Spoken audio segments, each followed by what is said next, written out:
दूसरे बच्चों की सीट छीनने के लिए बॉडीगार्ड भी रख लिया तुमने। ये मोंटू भैया है, हमारे दूर के कजन। ओह, नमस्ते मोंटू जी।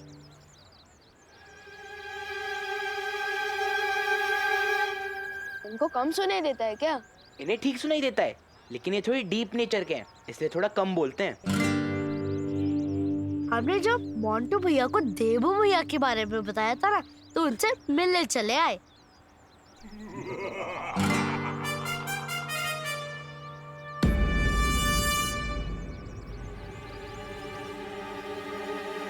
हेलो।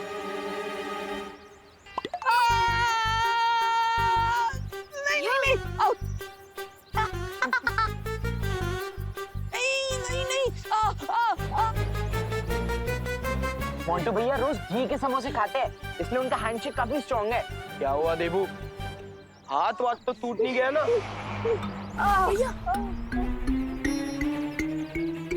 I am sorry. भैया संभल के।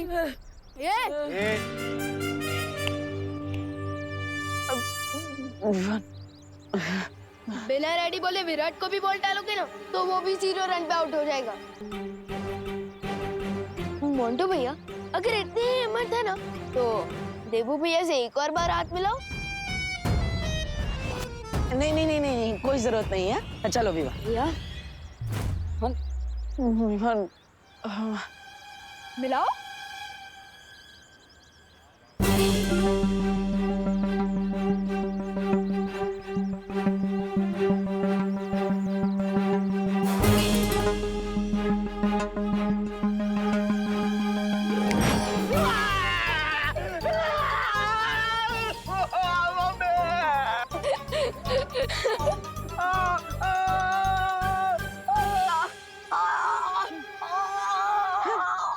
मैंने तो अभी सिर्फ हाथ मिलाया है, हाथ दबाना तो बाकी है।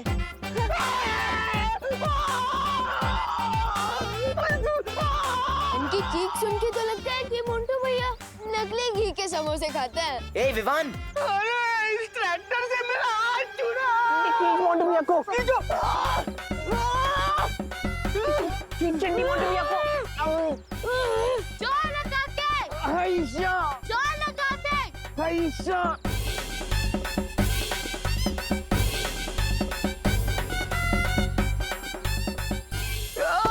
अरे मोंटू भैया, हैशा। भैया मेरी स्कूल बस आने वाली है, मैं जाता हूँ। हाँ जा। मोंटू भैया उठो।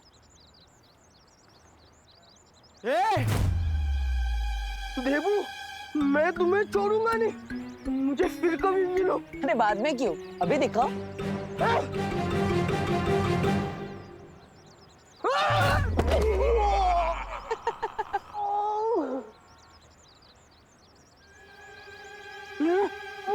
बेचारे मोंटू भैया, इसे तो खुद बॉडीगार्ड की जरूरत है, अपनी लेस भी नहीं बांध पाता ही। Don't insult me. चलो।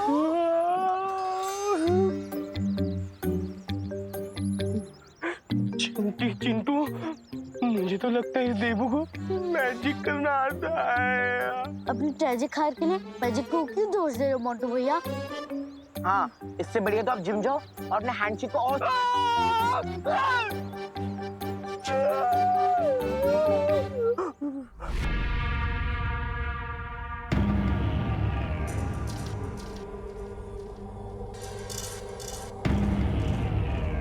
अब मेरे लिए क्या आदेश है बहरानी?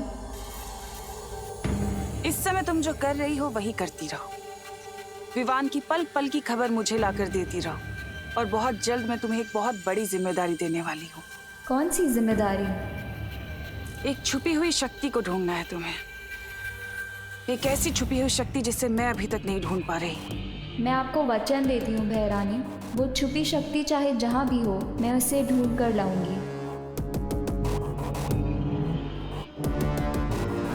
यही उम्मीद है तुमसे। अब जाओ और संभल कर रहना।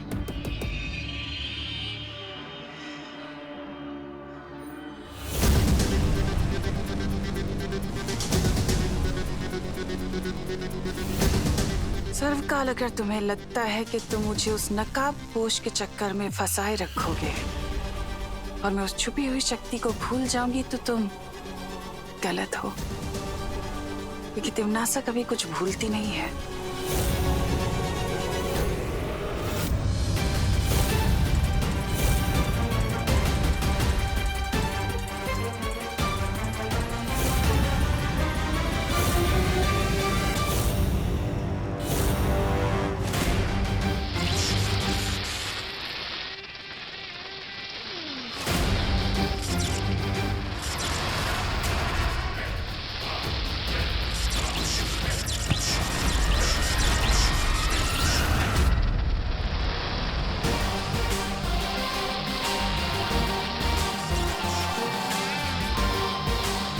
आ गया सर्वकार, मैं तुमसे मिलने। आज नहीं तो कल तुम सबका हिसाब बराबर करूंगी मैं। इतना दिल पे मत लीजिए नागिनी जी, आपके साथ तो ये पहली बार हो रहा है, लेकिन हमारे साथ तो कई बार हो चुका है।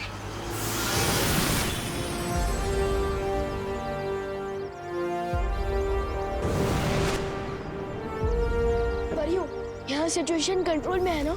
हाँ विवान, हमने सारे विस्फोटक गोलों को नष्ट कर दिया है और जो लोग मूर्ति बने हुए थे उन्हें भी ठीक कर दिया। लेकिन तुम यहाँ अकेले कैसे आए? देबू कहाँ है? मैं यहाँ हूँ। आज तो विवान ने उन कालडोक वालों को ऐसे सबक सिखाया कि वो कभी नहीं भूल पाएंगे। हाँ, और उस नकाबपोश दोस्त ने भी हमारी बहुत मदद की है। वो रॉकेट की तरह आता है और बुलेट ट्रेन की तरह चला भी जाता है। हाँ, लेकिन वो नकाबपोश है कौन और आखिर आता कहाँ से? उसका ही पता चल जाएगा देबू, लेकिन फिलहाल तुम दोनों अभी घर जाओ।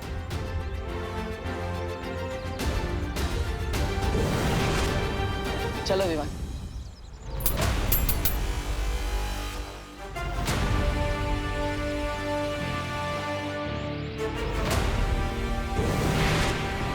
लेकिन ये राज तो खुल गया ना सर्वकाल मेरे सामने कि वो देबू ना तो बालवीर है और ना ही वो नकाबपोश। कितनी मूर्ख हो तुम तिमनासा। तुम पर घमंड का नशा ऐसा चढ़ा है कि अपनी हार को भी तुम आधी जीत समझ रही हो। ये मेरी हार नहीं है, जीत है सर्वकाल। क्योंकि वो बड़ा बालवीर जिसकी अब याददाश्त जा चुकी है, वो तो मेरा कुछ नहीं कर पाएगा।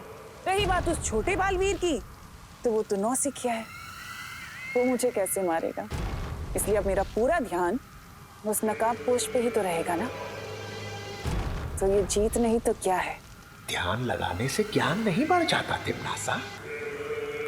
कुछ नहीं कर पाओगी तुम। मैंने जब तुम जैसे सर्वशक्तिशाली सर्वकाल को अपना बंदी बना लिया सर्वकाल, और सिंह अगर चेहरे पे नकाब चढ़ा ले तो भी सिंह ही रहेगा। चेन में बंधे बंधे बड़े बेचैन लग रहे हैं आप सर्वकाल।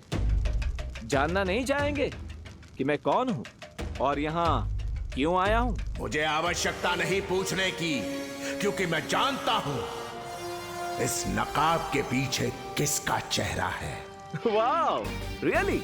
मतलब मेरे बाएं हाथ को पता नहीं होता है कि मेरा दाएं हाथ क्या कर रहा है और आपको 1 सेकंड में पता चल गया कि मैं कौन हूँ? क्योंकि मैं सर्वकाल हूँ, ब्रह्मांड का सर्वज्ञाता, सर्व अंतर्यामी। तुम्हें मेरे सामने ये मुखौटा पहनने की जरूरत नहीं है। वाह, आप तो सच में सर्वज्ञाता हैं। तो चलिए मैं आपको अपना चांद सा मुखड़ा दिखाई देता हूँ।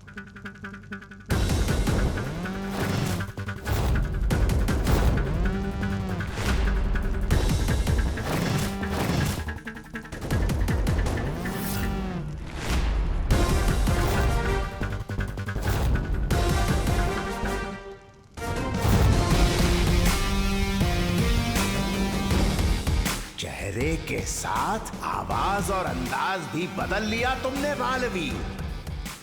आप ही ने कहा ना कि अगर शेर नकाब लगा ले तो भी वो शेर ही रहता है।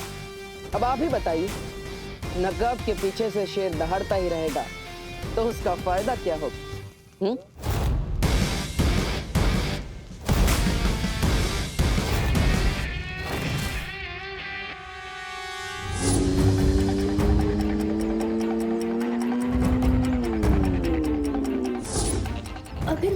तरह उस नकाबपोश की बाइक का नंबर मिल जाए तो उसके घर का एड्रेस भी पता चल सकता है। लेकिन जिस तरह नकाबपोश फाइटिंग करता है उसे देखकर लगता तो नहीं है कि उसकी बाइक का नंबर ट्रांसपोर्ट ऑफिस में रजिस्टर्ड होगा।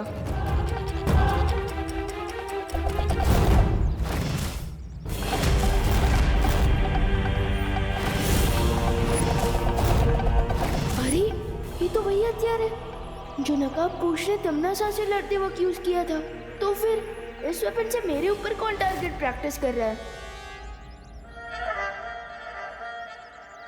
तुम दोनों। यस, हम तुम्हें वार्निंग देना चाहते हैं, दोबारा हमसे लोचा मत करना, वरना ये हथियार आर पार हो जाएगा तेरे केस से, समझा? चलो चिंटी।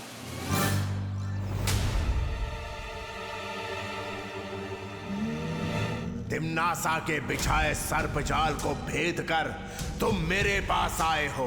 कुछ तो कारण होगा तुम्हारे पास। खात्मा तो जरूर होगा तिम्नासा, लेकिन अच्छाई का नहीं, तुम्हारा। और जिस शक्ति के हाथों तुम्हारा अंत होने वाला है वो शक्ति धरती पे सांसें ले रही है। मैं आपसे उस छुपी शक्ति के बारे में जानने आया जो तिम्नासा की मौत बनने वाली है। जैसे मुझे तिम्नासा से छुटकारा चाहिए, वैसे आप भी तिम्नासा की इस कैद से आजाद होना चाहते हैं। आपकी आजादी का रास्ता मेरे रास्ते से होकर जाता है। जिस छुपी शक्ति की तुम्हें तलाश है वो पहेलियों के माया जाल के अंदर है, ताकि कोई बुरी ताकत उसे नुकसान ना पहुंचा सके। पहेलियों का माया जाल? हाँ, मैं तुम्हें उस छुपी शक्ति तक पहुंचने का दरवाजा दिखा सकता हूं। उसके बाद पहेलियों के माया जाल को तुम्हें खुद तोड़ना होगा। क्या तुम ऐसा कर पाओगे बालवीर? मेरे जीवन का सिर्फ एक ही मकसद है, बुराई को जड़ से मिटाना। अगर तिम्नासा का अंत इस छुपी शक्ति के हाथों लिखा है तो मैं किसी भी माया जाल को तोड़ने के लिए तैयार हूं। ठीक है, तो सुनो। वो शक्ति एक ऐसे जीव में छुपी है जो खुद ही अपना पिता है, जो खुद ही अपनी माता है, जो सदियों पुराना है, जो अपना ही विधाता है।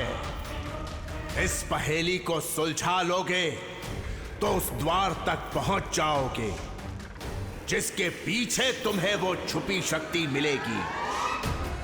मेरी शुभकामनाएं तुम्हारे साथ हैं बालवीर।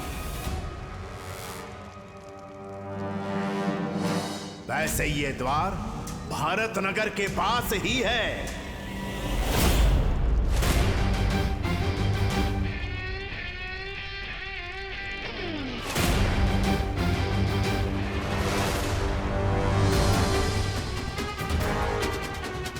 इस गुफा के बाहर थोड़ा संभल के कदम रखना, क्योंकि तुम्हारी शक्तियां इस गुफा के घेरे। तुम दोनों को ये वेपन कहाँ से मिला? हाँ? तुम कोई पुलिसमैन हो क्या जो हमसे इंटेरोगेशन करोगे और हम तुम्हें जवाब देने लगेंगे? एक्चुअली ना हमारे पापा ही ना परसों ही मार्स से लेके आए थे और इस हथियार में सुपर पावर्स हैं, इसलिए हमसे टक्कर लेने की कोशिश भी मत करना, नहीं तो बुलबुल की तरह फूट जाओगे विमान। लगता है इनके दिमाग में जो डस्ट जमा हो गई है उसे क्लीन करना पड़ेगा। अब बताओ, तुम दोनों को ये वेपन कहाँ से मिला था? मार्केट के पीछे जो सुनसान रास्ता है ना, जहाँ पर वो पुरानी बस बंद पड़ी है, वहाँ मिला। ओके, अब तुम मुझे ये वेपन सुप्रीम गिफ्ट कर दो। लाओ।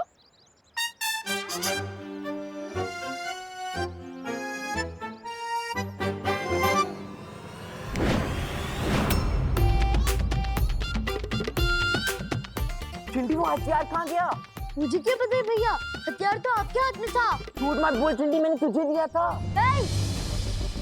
लेकिन ये पॉसिबल कैसे है? उस बस के पास तो परियों का सामना चपटाली और नागी जैसे हुआ था, जबकि नकाबपोश मेरे साथ मिलकर तिम्नासा से टक्कर ले रहा था। तो फिर उसका ये हथियार उस बस के पास कैसे मिला?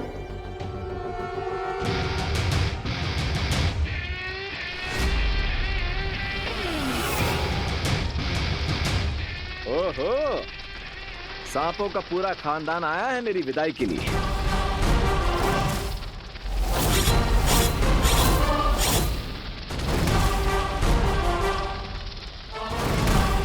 तिमनासा, जैसा कि तुमने कहा था, मैंने बालवीर पर भारत नगर में नजर रखी थी।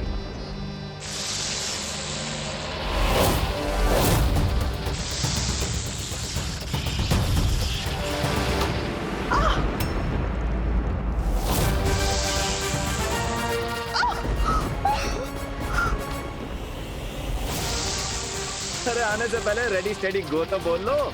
क्या हुआ? लग रहा है मेरी सर्प सेना को कोई मार रहा है।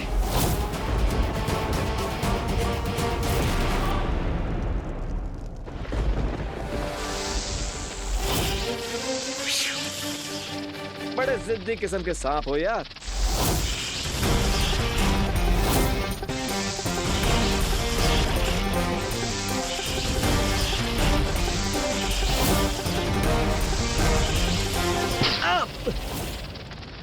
मौका मिलते ही डस लिया।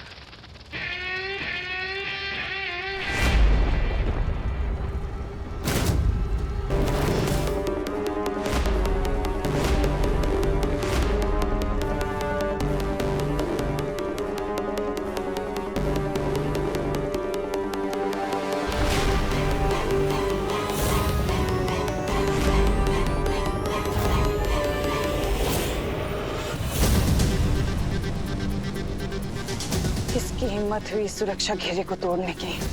कौन आया था यहाँ?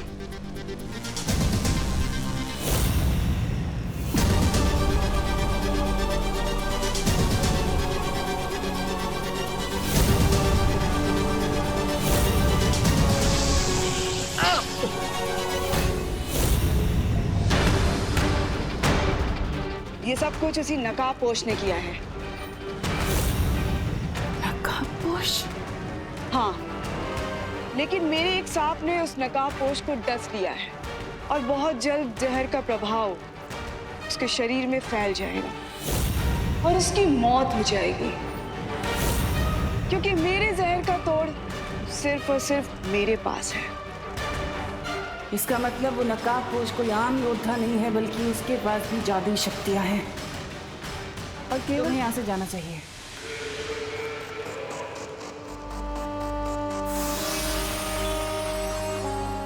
वो जरूर गुफा के अंदर आया होगा, लेकिन सर्वकाल के पास वो करने क्या आया था?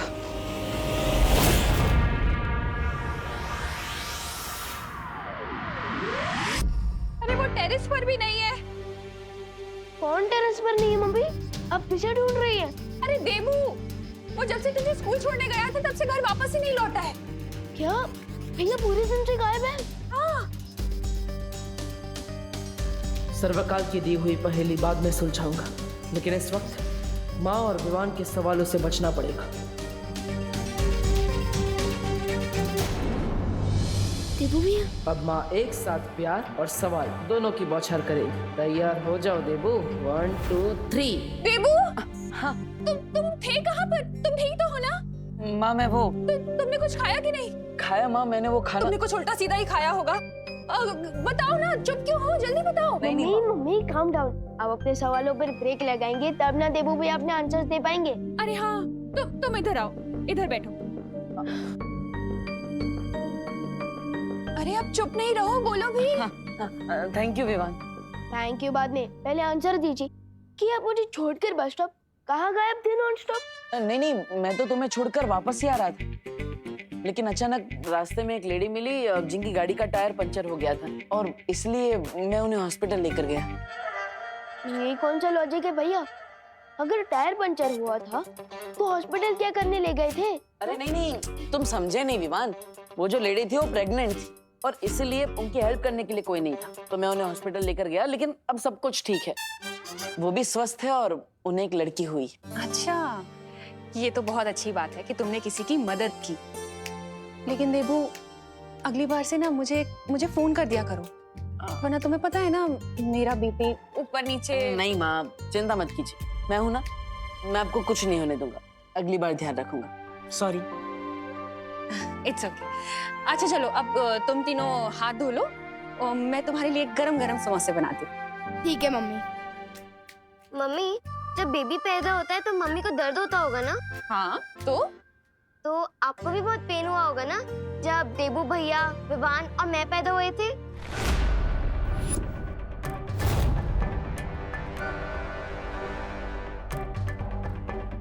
अरे खुशी, अभी अभी माँ के सवाल बंद हुए, तुमने अपने सवाल चालू कर दिए। अब मुझे बहुत भूख लगी है, चलो माँ। अरे देबू, ये तुम्हारे हाथ पे चोट के निशान कैसे लगे? ये तो डॉक्टर को दिखाना पड़ेगा। चलो चलो डॉक्टर के पास मेरे साथ। नहीं माँ, मैं ऑलरेडी हॉस्पिटल में डॉक्टर को दिखा के आया हूँ। उन्होंने कहा कि ये हाइपर पिगमेंटेशन की वजह से हुआ है, मतलब ज्यादा धूप की वजह से। चिंता करने की कोई बात नहीं है। उन्होंने मुझे दवाइयाँ भी लिख के दी है, मैं खुद लेकर आता हूँ। अरे लेकिन दवाइयाँ तो मैं फोन पे मंगा लूंगी ना। नहीं माँ, मेडिकल शॉप पास में ही है ना, मैं जुब से गया और जुब से आता हूँ, चिंता मत करो। हाँ? वो नकाबपोश आखिर तुम्हारे पास आया क्यों था? मुझे सीधे सीधे जवाब देना सर्वकाल। क्या तुमने उस नकाबपोश को छुपी हुई शक्ति के बारे में कुछ भी बताया है? हो सकता है बता दिया हो मैंने, क्योंकि शत्रु का शत्रु